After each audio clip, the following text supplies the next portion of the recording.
కూటమి ఏపీలో విజయం సాధించినటువంటి నేపథ్యంలో 21కి 21 సీట్లు గెలిచి కూటమిలో కీలకంగా మారినటువంటి పవన్ కళ్యాణ్కి ఏ పదవి ఇవ్వబోతున్నారనేదే ఇప్పుడు ప్రశ్న. అయితే ఎన్నికలకు ముందే పవన్కి పోటీగా ఉన్నటువంటి వంగా గీత గారు గెలిస్తే డిప్యూటీ సీఎం ఇస్తాను అని చెప్పి జగన్మోహన్ రెడ్డి ఆ రోజు ప్రకటించడం జరిగింది. దీనికి సంబంధించి టీడీపీ జాతీయ ప్రధాన కార్యదర్శి నారా లోకేష్ని ఒక ఇంటర్వ్యూలో రిపోర్టర్ అడగ్గా అటు వంగా గీత గారికి డిప్యూటీ సీఎం ఇస్తున్నారు, మీరు కూడా పవన్ కళ్యాణ్ గెలిస్తే ఒకవేళ మీరు డిప్యూటీ సీఎం ఇస్తారా అంటే దాన్ని చంద్రబాబు గారు డిసైడ్ చేస్తారు అని చెప్పి ఆ రోజు ఆయన చెప్పడం జరిగింది. అయితే ఇక్కడ ఒక అంశం ఏంటి అంటే డిప్యూటీ సీఎం వల్ల వచ్చేటువంటి లాభాలేంటి? గతంలో 5గురికి డిప్యూటీ సీఎంలు ఇచ్చారు వైసీపీ హయాంలో. ఆయా నియోజకవర్గాలు ఏ మేరకు అభివృద్ధి చెందినవి? ఆ డిప్యూటీ సీఎంలంతా మళ్ళీ గెలిచారా?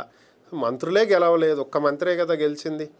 పొంగనూరు నుంచి పెద్దిరెడ్డి రామచంద్రారెడ్డి గారు, ఆయన తప్ప ఇంకెవరు గెలిచారు మినిస్టర్స్లో?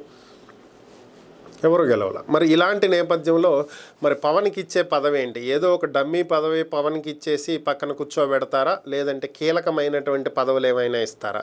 ముఖ్యంగా జనసేన కార్యకర్తలు కావచ్చు, కాపు నేతలు కావచ్చు ఎదురు చూస్తున్నది ఏంటంటే ముఖ్యమంత్రిగా ఏమైనా అవకాశం ఇస్తారా అంటే చంద్రబాబు నాయుడు గారు 5 ఏళ్ళు ముఖ్యమంత్రిగా ఉండకుండా కొన్నాళ్ళు ఆయన ఉండి కొన్నాళ్ళు పవన్కి ఏమన్నా ఇచ్చే అవకాశం ఉందా, లేదా సెకండ్ పొజిషన్గా భావించేటువంటి హోమ్ మినిస్ట్రీ ఏమన్నా ఇస్తారా, లేదు రెవెన్యూ ఏమైనా ఇస్తారా? ఓవరాల్ ఇవి కీలకమైనటువంటి పదవులు ఇవే కాబట్టి వీటిల్లో ఏది ఇస్తారో అనేది అందరూ ఎదురు చూస్తున్నటువంటి పరిస్థితి.